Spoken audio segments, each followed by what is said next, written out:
Okay, so this is the Daf for May 18th, 2025. We're in Daf 17 of Shavuot. So here we go. Let's see.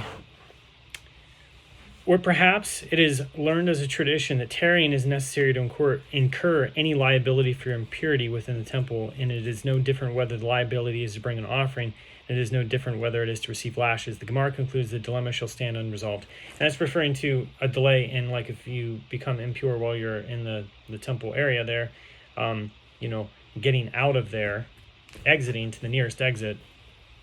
That's something that it was just dealing with there. So Rava raises another dilemma. If an impure person suspended himself in the airspace of the temple courtyard long enough to bow down, what is the halacha?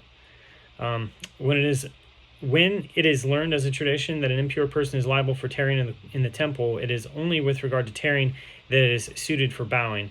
But with regard to tarrying that is not suited for bowing, as in this case, where the person cannot bow down as long as he is suspended in the air, it is not learned as a tradition that one is liable. Or perhaps it is learned as a tradition there's liability for tarrying within the temple, and it is no different whether the tarrying is suited for bowing, and it is no different whether the tarrying is not suited for bowing. The Gemara concludes the dilemma shall stand unresolved.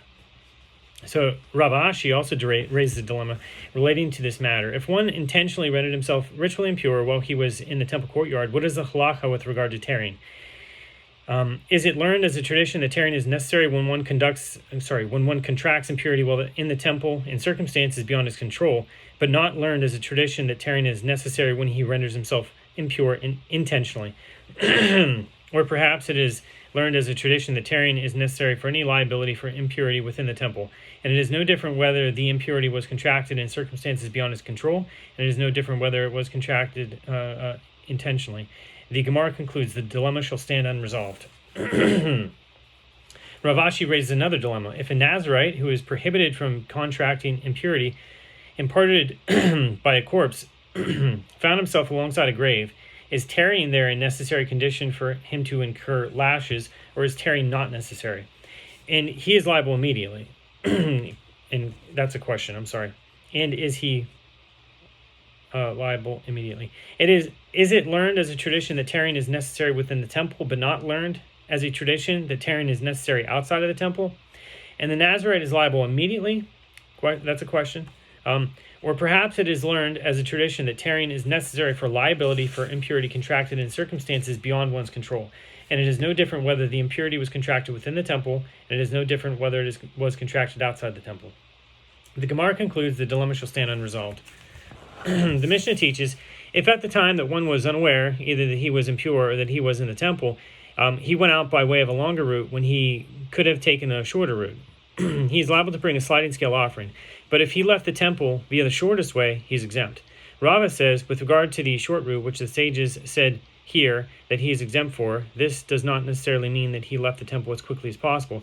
As if he took the most direct route, he is exempt even if he walked with exceedingly small steps, heel to toe, and even if it took him all day long. Rava raised a dilemma. What is the halacha with regard to combining periods of tarrying, each of which is less than the amount of time necessary to recite the second portion of the verse mentioned above, 2 Chronicles 7:3. If an impure person tarried in the temple for less than the amount of time needed to bow down, and then started to leave, and then tarried again for less than the amount of time needed to bow down, do those two periods of tarrying combine together so that if he tarried in total long enough to bow down, he is liable? The Gemara challenges. Let Rava resolve his dilemma from his own statement with regard to one who left the temple with small steps, heel to toe, as such a person tarries intermittently between steps. The Gemara answers, there Rava is referring to one who did not tarry at all, walking continuously without interruption, albeit slowly. When Rava raised his dilemma here, it was with regard to one who stopped walking altogether and tarried. Abaye raised a dilemma to Rava that is the very opposite of the dilemma raised by Rava. If the impure person quickly went out the longer way in the measure of time necessary needed to go out the shortest way, what is the halacha? Is it learned as a tradition that he is liable for tarrying for a certain measure of time, and if he went out the longer way of the measure of time ordinarily needed to go out the shortest way, he is liable? Or perhaps it is learned as a tradition specifically that if he left the longer way, he is liable, whereas if he left the shortest way, he is exempt. Rava said to Abaye, the liability for leaving using the longer way was not given so that it would be overridden for him. That is, he is liable if he exits via the longer way, even if he runs. Rabbi Zera objects to this. But as for this halacha that we maintain, that an impure priest who intentionally served in the temple is liable to receive punishment of death at the hand of heaven, how can you find these circumstances? If he did not tarry in the temple long enough to bow down, how could he have performed any service in such a short period of time? And if he tarried long enough to bow down, he is liable to be punished with karet, which is a more severe punishment than death at the hand of heaven. Rabbi Zera explains his objection. Granted, if you say that it is learned as a tradition that one is liable for tarrying for a certain measure of time, and if he did not tarry for the time it takes to bow down and leave the temple via the shortest way, he is exempt. Then you can find a case where the priest could have served in a state of impurity without becoming liable to be punished with karet. The case is where he exerted himself and ran out very quickly via the shortest way after having performed his service in the state of impurity, so that the total time he was in the temple was less time than it would ordinarily take him to bow and to leave the shortest way. In such a case, he is exempt from being punished with karet and liable only to be punished with death at the hand of heaven for having performed the temple service while impure. If you say that it is learned as a tradition specifically that if an impure person tarries long enough to bow down, he is liable even if he does not exceed the time required to go out the shortest way, then how can you find these circumstances? Abaye said, what is the difficulty? You find it in a case such as where he went out from the temple via the shortest way, but as he was leaving, he turned over one of the limbs of an offering on the altar with a fork. This is an action that takes only a brief moment to perform, and yet it is considered priestly service in accordance with the opinion of Rav Huna. As Rav Huna says, a non-priest who turns over part of an offering on the altar with a fork is liable to receive the death penalty because he engaged in temple service restricted to priest. So the Gemara proceeds to analyze the matter itself. Rav Huna says a non-priest who turns over part of an offering on the altar with a fork is liable to receive the death penalty. What are the circumstances of such a case? If in the event that he had not turned it over, the offering would not have been consumed by the fire, then it is obvious that the non-priest is liable, as he performed the service of burning offering on the altar. And if in the event that he had not turned it over, it would also have been consumed by the fire, then what service did he perform? Even without his action, the offering would have been burned. The Gemara answers, no, it is necessary for Rav Huna to state this halacha with regard to a case where, had the non-priest not turned it over, it would have been consumed by the fire in 2 hours, but now that he turned it over, it is consumed by the fire in 1 hour. And he teaches us this, that any act that accelerates the service, causing it to be performed more quickly, is itself considered a service. The Gemara returns to the general topic of one who enters the temple in a state of impurity, citing Rabbi Oshaya, who said, I wish to say something, but I'm afraid of my colleagues. That is, I'm afraid that they will raise an objection against me. What did he want to say with regard to one who enters a house afflicted with leprosy? If he enters a house backward, then even if his entire body entered except for his nose, which remained outside the house, he remains pure, as it is written, that he enters into the house all the time, that it is shut up, as it is written, quote, that he enters into the house all the time that it is shut up shall be impure until evening. Leviticus 14:46. It's a teaching that the Torah prohibited, that is, conferred impurity only with regard to the normal manner of entering into a house, face first. But I am afraid of my colleagues, as they might raise the following objection. If so, that the impurity depends on the person entering the house in the normal manner, then even if his entire body entered the house, he would also be pure, as he did not go into the house in the normal fashion. Rabbah said, this is not difficult, as his entire body entered in this manner, he is impure, because he is no worse now. That is, his halakha shall no longer be more lenient rather than the vessels.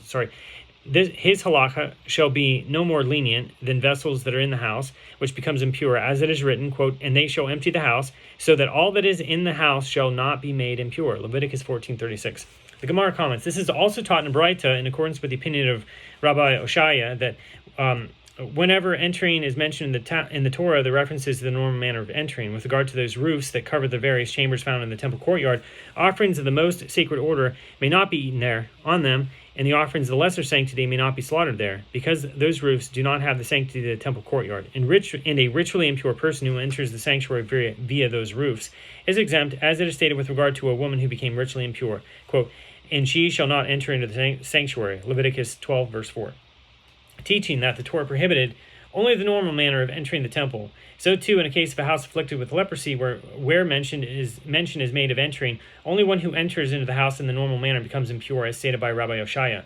The Mishnah teaches this mitzvah, that the ritually ritually impure must be sent out of the temple is the positive mitzvah concerning the temple, for which the Sanhedrin is not liable to bring a bull offering for an erroneous ruling. The Gemara asks, to what does the Tana of the Mishnah refer when he says, this is the positive mitzvah concerning the temple, for which the Sanhedrin is not liable to bring a bull offering for an erroneous ruling?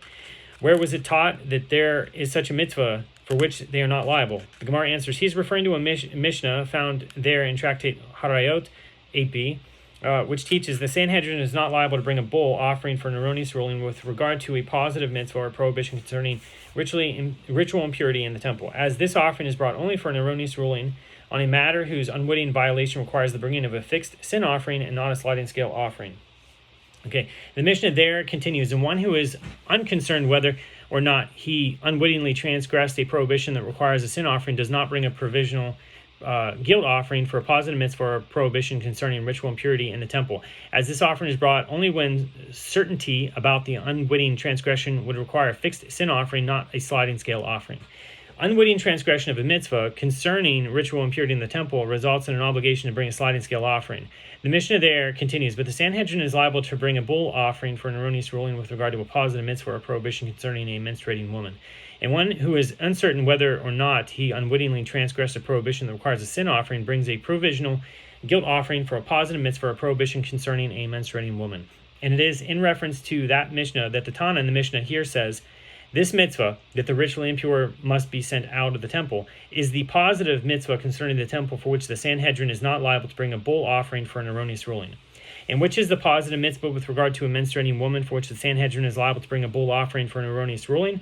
If a man was engaging in intercourse with a ritually pure woman, and during the course of their act she experienced bleeding and said, I have become impure, and unwittingly he immediately withdrew from her and did not wait until he became flaccid, he is liable to bring a sin offering for engaging in intercourse with a menstruating woman because his withdrawal is as pleasant to him as his entry.